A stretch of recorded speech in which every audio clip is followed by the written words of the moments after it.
नमस्कार, capital news India channel में आप सभी का स्वागत है।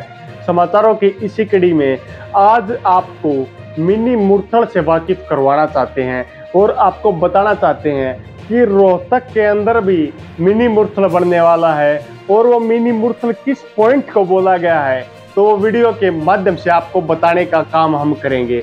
तो सबसे पहले वीडियो में अंत तक बने रहें और रोहतक में इन फ्यूचर जो मिनी मुरथल बनने वाला है उसको देखने का काम करें। तो आपको बता देता हूं, सबसे पहले एक एरिया पर आप लोग ध्यान दें।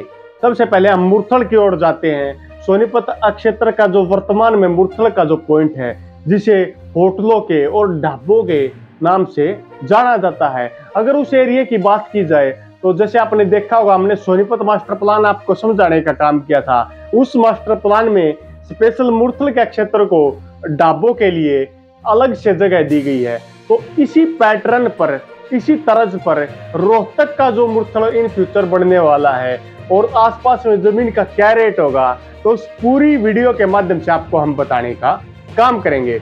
सबसे पहले हम बढ़ते हैं सांपला क्षेत्र से। अगर आप दिल्ली से रोहतक की तरफ जा रहे हैं तो सांपला क्षेत्र से जब आप रोहतक की तरफ जाएंगे, इस क्षेत्र में सांपला को भी अगर शामिल कर लिया जाए तो बेहद बेहतरीन बात है। रोड टोल को जब आप क्रॉस करते हैं तो आपने देखा होगा बड़े बड़े होटल और ढाबे आपको रोड के दोनों ओर दिखाई देंगे, लेकिन उस क्षेत्र के बारे में अभी हम चर्चा नहीं करेंगे। अभी हम चर्चा करेंगे रोहतक क्षेत्र के मुरथल वाले ढाबों के बारे में। मुरथल मैंने इस पॉइंट्स में क्यों जोड़ा, आप ये बारी सोच रहे होंगे कि इसमें मुरथल जोड़ने के पीछे क्या कारण है।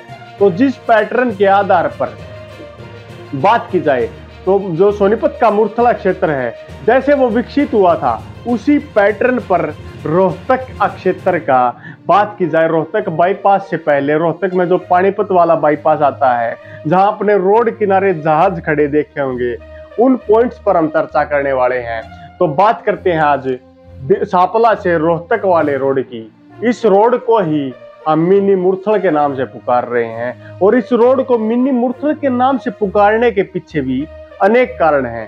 सबसे पहले इस रोड पर जो बात की जाए, सांपला से रोहतक वाले रोड पर जो पानीपत वाला बाईपास आता है और उस पॉइंट की हम बात कर रहे हैं, इनके मध्य का लगभग 12 से 13 किलोमीटर का एरिया पड़ता है और इस एरिया को इन फ्यूचर मुरथल की तर्ज पर ही है विकसित होने वाला एरिया है। अब यह कैसे विकसित होगा, जैसे मुरथल में छोटे ढाबे होते थे और वो बढ़कर आज के दिन दिल्ली तक के या दिल्ली से बाहर तक के और जो विदेशों से आते हैं या चंडीगढ़ पंजाब के रास्ते जाते हैं, वे सभी इन ढाबों पर, मुरथल वाले वर्तमान सोनीपत ढाबों पर खाने का आनंद लेते हैं। वैसे ही same to same situation Rohtak के अंदर भी होने वाली है। सांपला से रोहतक वाला रोड होटलों के लिए मशहूर होने वाला रोड है। इन फ्यूचर इस रोड पर आपको ज्यादातर होटल ही होटल दिखाई देंगे। अब बात करते हैं पहले, आज से लगभग 1.5 साल पहले की। यहाँ पर जो होटल होते थे उनकी ऐसी दशा हो गई थी, काफी होटल बंद करने पर मालिक इनके मजबूर हो गए थे, क्योंकि होटलों और रेस्टोरेंट्स ढाबों में भीड़ की काफी कमी थी। लेकिन अब फिर से वो रौनक लौट आई है। बात करते हैं हम सांपला से, इस्माइला से, गांव कलावड़ से, इन और साथ में जो जैसे कलावड़ की जो चौकी बनती है और चौकी के पास पानीपत वाला जो रोड आता है, इनके आसपास में इतने भारी संख्या में ढाबे हो गए हैं और बड़े बड़े होटल तक खुल गए हैं, जैसे मुरथल में खुले थे। सबसे पहले यहाँ लोकल ढाबे होते थे जो आसपास के ग्रामीणों द्वारा खोले गए थे, लेकिन अब यहाँ पर रोहतक या जीटी बेल्ट वाले ढाबे बड़ी संख्या में रोहतक क्षेत्र में भागकर आ रहे हैं। उनके पीछे का क्या कारण है? उनके पीछे का कारण है सांपला क्षेत्र के होने वाले या रोहतक क्षेत्र के होने वाले विकास को देखकर, क्योंकि सबको पता है इन फ्यूचर ये इस एरिया का काफी ज्यादा विकास होने वाला है। तो यहाँ पर अगर पहले से ही ढाबे और होटल्स की मार्केटिंग की जाएगी तो इन फ्यूचर यहाँ पर इनका बहुत स्वर्णिम भविष्य देखने को मिलेगा और ये पूरा रोड आपको होटल और ढाबों के नाम से ही देखने को मिलेगा। सबवे जैसी बड़ी बड़ी चीजें भी इस क्षेत्र में आ गई हैं और हवेली, जैसे मुरथल हवेली या मन्नत हवेली तक के बड़े बड़े रेस्टोरेंट ढाबे यहाँ पर आ गए हैं।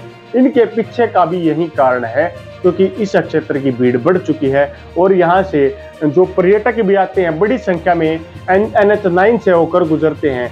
तो बात करते हैं कहाँ के रेट बढ़ेंगे और कहाँ पर कितने तक का रेट आपको मिल जाते हैं। हम बात करेंगे सापला के इस्माइला से और कलावड़ के ढाबों के पीछे वाले खेतों या आगे वाले खेतों तक का पूरा जिक्र करेंगे।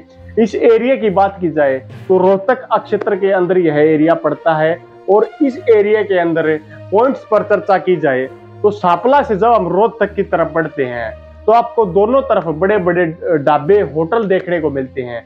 पहले ये छोटे होते थे, कृषि योग्य भूमि पर ये बनाए गए और रोडों के किनारे ये बने हुए हैं। इनके आसपास की जमीन की अगर बात की जाए तो यहाँ 7-8 करोड़ तक की भी जमीन है। अगर इस्माइला गांव में बात की जाए तो 6 से 6.5 करोड़ तक की जमीन NH9 पर ढाबों के लिए लगती जमीन बिकी है। इससे आगे बढ़ते चलेंगे तो आपने देखा होगा कहीं BA पास ढाबे वाला, MBA ढाबे वाला, ऐसे ढाबे वाले भी इस रोड पर अनेक आपको देखने को मिलते हैं। तो ये पॉइंट्स लगातार जैसे गांधरा वाला जो रोड आता है इसके आसपास में भी कई ढाबे आपको देखने को मिलते हैं। इससे आगे जब हम बढ़ते हैं इस्माइला गांव से कलावड़ गांव, खरावड़ जिसको बोला जाता है गांव की तरफ, तो आपको फिर भी अनेक ढाबे देखने को मिलेंगे। लगातार यही पैटर्न बढ़ता जा रहा है। तो आपको मैंने बता दिया रोहतक का मिनी मुरथल जल्द सापला से जो रोहतक वाले रोड पर पानीपत बाईपास है उस पर आपको देखने को मिलता है। तो आप लोगों ने इस पूरी वीडियो में ये समझा कि ये कहां से कहां तक का होगा। अगर बात की जाए कलावड़ वाले जो ढाबे वर्तमान में हैं उनके पीछे जो जमीन है वह in future 100 number residential area भी उसके आसपास में दिखाया गया है, लेकिन ढाबे भी बीच बीच में आ जाते हैं। तो वहां पर भी जमीन के रेट जो 3 से 4 करोड़ के होते थे वो 6 से 7 करोड़ तक के पहुंच गए हैं। और ये जो मेन पॉइंट्स बनते हैं जैसे चौक के आसपास का कोई पॉइंट्स बनता है और किसी की जमीन यहाँ पर है तो जमीन और भी ज्यादा महंगी हो सकती है। और इन फ्यूचर ये होटल या ढाबे बनाने वाले लोग जो यहाँ पर जमीन में इन्वेस्ट करके अपना ढाबा या होटल चलाना चाहते हैं, इन फ्यूचर ये इस क्षेत्र में और भी ज्यादा गति लेकर आएंगे और इस क्षेत्र का जल्द से जल्द विकास करने का काम करेंगे। तो आपने रोहतक के मैंने जिसे मिनी मुरथल की संज्ञा दी थी उसको आपने समझने का काम किया। तो अगर आप मेरी बात से सहमत हैं कि आने वाले समय में मिनी मुरथल बढ़ने वाला है तो आप कमेंट बॉक्स में हमें कमेंट करके जरूर बताएं। वीडियो अच्छी लगी हो तो वीडियो को लाइक करने का काम कीजिए, चैनल को सब्सक्राइब करने का काम कीजिए, साथ में बेल आइकन दबाने का काम कीजिए ताकि हमारे द्वारा दी गई हर एक वीडियो की अपडेट आपको आसानी से मिलती रहे। इसी के साथ आप लोगों से विदा लेते हैं। जल्द मिलते हैं अगली वीडियो में। तब तक के लिए जय हिंद, जय भारत।